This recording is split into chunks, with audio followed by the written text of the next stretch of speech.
ekebele m nwa m nwaanyị to nwoke nugolu nwaanyị a nke izizi as a second wife. So this girl wee bata bili. Ọ mụọ nwa nke izizi mụọ nwa nke abụọ. Nne ya mụrụ ife selu ya na di o, mana the first thing selu fa bụ na o tilie ife o, tisie nye ife o wee bịa kọlụ mfanwa. Ịghọtara na ha wee tinye okwu ọnụ.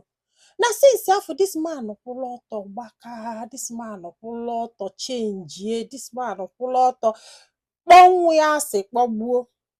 Na ya mụrụkwa na ọnwụ ya na-agwụ ya. O ji maka ya jee nukwu ya nwaanyị ọzọ, which bụ number 3.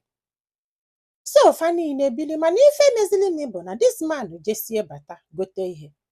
O kesie nke isi aralụ, nke ọdụdụ aralụ, before nyanwa aralụ. Ni amara ma ọsọsọ na fati ile ọnụ bụ nsogbu o, ni amara. Ni a try go to jụọ nwa ya n'elu, jụọ nwa ya na jụọ nwa ya n'etiti na abụ. Nwa asị ya na o nwere ife ọzọ ya mere. Ni amara ife this man ji wee kpọsị anya asị kpọgbuo. Ọsị m nne. Na nwaanyị nke isi ka ọ kasị wee like you. After nke isi ọ like ya nke ọdụdụ wee kpọgbuo onye na-asị. Ọsị nya wee na complain. Na ife ọ na-eme bụ o gotezie ife o ji laa aka ya shie anya. Ọ bụrụzi nke fa ka o ka nyanwa wee rala ikpeazụ. Just ọkpụ ya asị na-egosi ya na ya kpọrọ ya asị. O jila aka oke dị food o kesie. O dooghị anya nke kasịnị o buru ebunye nke isi. O dooghị anya nke na-esonu o buru ebunye nke ọdụdụ. O dooghị anya o bunye nyanwa. Ya na-ajụ asị ya kedu ife ya melie nyakwugheli ọnụ ọkụ ya. Nyakwugheli ọnụ ọkụ ya. Ọsị m nwa ya nwaanyị wee gbalụ wee bịa wee yọbịa yọsị anya sị na this man ga-egbukwe nne ya. Nya nne anya biko na ọkwasị ụmụaka na-abụ ka adụla ụmụaka anata before this man akụgbu onye. Na dị akpọmasị na-egro every day. Ya sị ya na nke a ama mme ya na papi di ya. Ọsị m nne ọ na-abe di ya. O chigetekwa azụ the second time. Ka di etisikwelie ife again. Yọbakwafe again. Nya ajụkwa sị anya na babe di ya. Ọ ka asị na nwa ya nwaanyị nọkatalụ dipụta. Ọkwa sị na ọ fọlọ dị man n'anya mgbe ọ bịara na ya chọta ya na ya na-abụ bili. Ọsị m nne. Ya ajụ. Ọsị m nne ka ọ bịalụ nke ịtọ nwunye ya wee sị mba. Wee kpọọ ya wee yọbịa sị ya biko ya rapụkene nwa. Ya rapụkene nwa ọ bụgodu na nwa melie ajọ ife ya gbaghalụzi ya. Na ya egbukwenu nwa. Maka na bọsị afọ na o nwere ya ife akụrụ ya ka dosi ya n'arụ. Ya ajụ sị ya na babe di ya. Ya na babe di ya. Ni ekwugo na o nwere nwa ya ga-anụ di nụsịa di si be die chigeta azụ. Whatever it is, they should fix it. Ụbụ agbawa m. Akụkọ nke a. Chai! Ọsị m nna ọkwa na nwa ya nwaanyị wee na.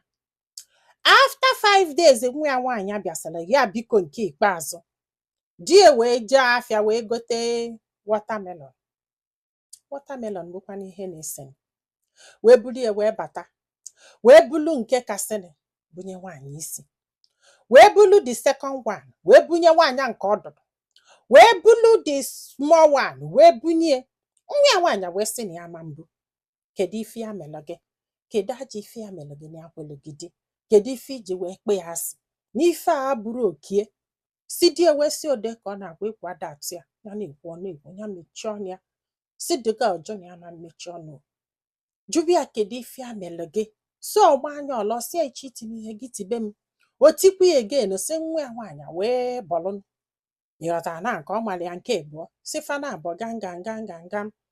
This man egbuwekwe nwa ya. Wele ọkpọ wee na-adụ nwa ife ọ na-adụ ya dụkọtazi anya ọkpọ o. Ọkpọ ezuru ozielu this guy. Ụna ama ife obe. Ọtụ ụtara ọdụdụ n'akụkụ wee kụọ ya na ngụgụ. O zuru olie. Ọtụtụkwalụ the same rod wee mụọ onye n'isi. The girl wee pass out. O wee pụọ.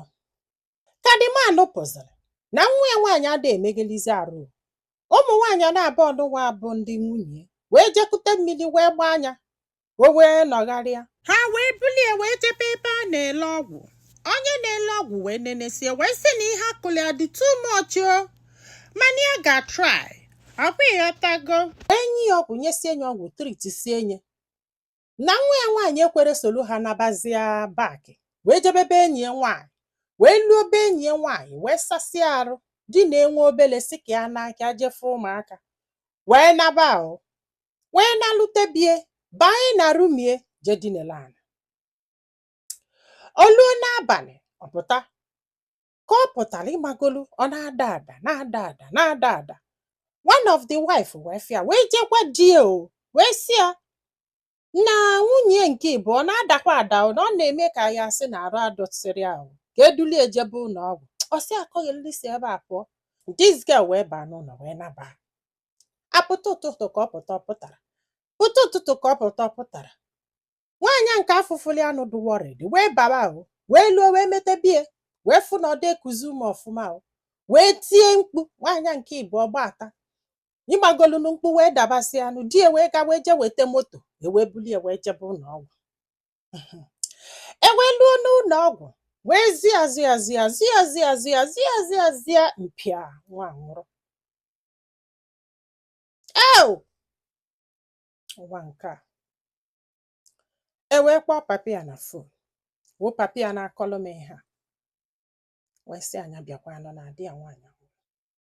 Ọ sị m na ya nyụrụ nshi ọkụ nyụọ amịrị ọkụ nyụọ arụ ọkụ na ebelivuru ya wee gbala ọsọ wee luo n'ụlọ ọgwụ na nnekwu ozu nwa ya ka ọ dọ.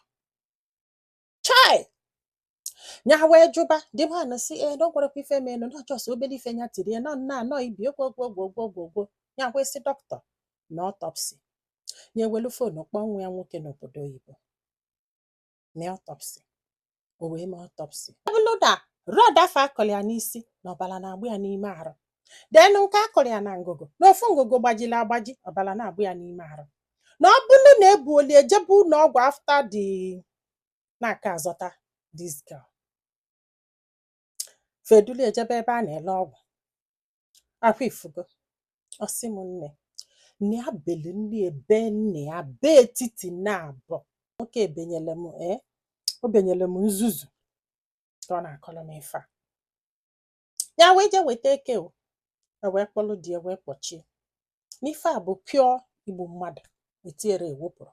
Etu afọ o si wee kụ ya dị ife si otu afọ wee zugo because na mgbe ndị eke bịara fe bulu nwaanyị nke izizi bulu nwaanyị nke abụọ nya ihe ọbụla fa fọlụ na compound afọ na-ebu olu fa ncha niile fa wee gbazia witness ife melụnụ wee kwuo etu o si wee mee.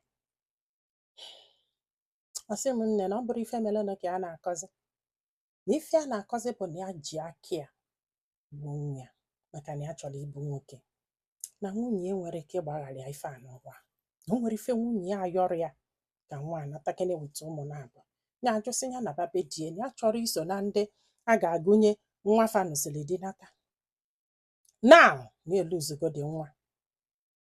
Kedu nke ka mma? Kedu nke ka mma? Nwoke a beketela akwa si ya kedu Jizọs nsoli ebebekwuo nsoli na-ebe.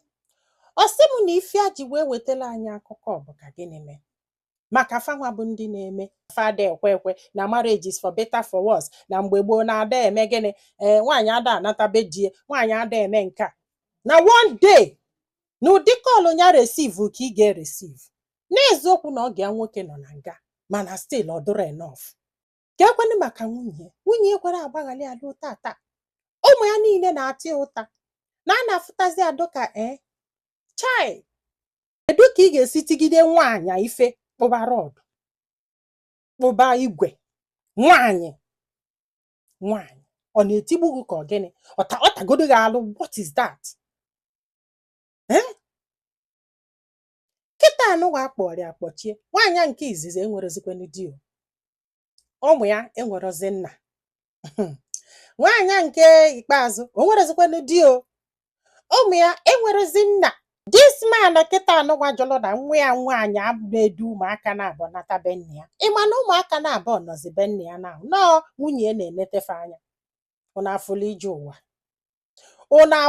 ije ụwa in fact ịbụrụ nwaanyị amala ife do matured ọ gị nwa nọbe nwoke ma ife na pass through. Ọ bụrụ na ọba nke igbu ga-egbu live maka na ọ gị ka a ga-egbu ọ bụrụ nne gị ọ bụrụ nna gị Ihe a this man na-eme kịta ka ọ ga-eme. Akwa ọ na-ebe kịta ka ọ ga-ebe for the rest of his life. Mịa ma nwunye everybody ga na-ebe akwa. Mana onye nwụrụ na-anwụgo. Onye hapụrụ ụmụaka hapụgo ụmụaka. This man sị na ọ bụ na ya ma ife ga-emenụ. Ndị a nwere ike iyi ego ya bụrụ na ya fidelefe. Ma asị anyị aralụ ka nwa nwụrụ. Ụmụ m niile nọ be di. Ụmụ m niile nọ be di. Now, ụmụ m n'one ka enyigoro. Ụmụ m n'one nọ n'anị. Ụfọdụ ụmụ nwoke azụrụ ọfa azụ. Ụfọdụ ụmụ nwoke azụrụ ọfa azụ. Etu afọ ka esi ekwu wee zụ ụfọdụ ụmụ nwaanyị azụ. Mana ife nke nwaanyị ji wee du iche bụ na ọ bụrụ nwaanyị bụ the head of the family. No. Ọ nwoke, and the nwaanyị is the weaker one. So na nwoke nwere ike ime anything. Ife na-ewute mbụ na all these people na-akụ nwaanyị ife, they can't face their fellow man. Nwoke ibie pịa ọkpọcheri omela ọsọ. Cowards. Ofefa bụ. Kụgbuo nwa mmadụ just like that. Lapụta ụfọdụ be nnafa, wụbafa n'ezi gbara ịtọ. A na-eme poliga. A na-akọ iri. Now this girl anwụgo na kedu onye a ga-ata ụta? This man si na ife a na-agwa anyị bụ gịnị? Ọ bụrụ na ya tigbube nwa gị kpọrọ nwa gị. Mgbe ị ga na-amụ ụmụaka mụlụ oke ị ga-azụ maka na ị mara echi. Ọ sị na ife a bụ lesson. Learn today. All these people na-asị nwaanyị na-afịọ nka niile. Ọkwa nwaanyị mụlụ gị. Nwaanyị mụlụ gị. If you feel too superior over nwaanyị, mụọ onwe gị ọchọ nka ị ga-atụba nwoke ibe gị ime ka ọ mụọ gị. As long as no nwaanyị mụlụ gị. Ụmụ nwaanyị deserve respect. Agwụsịkwa nọ ka ọra bụ n'ọnụ ndị be anyị. Daalụ nọ ka ọ dị n'ụbọchị ọzọ.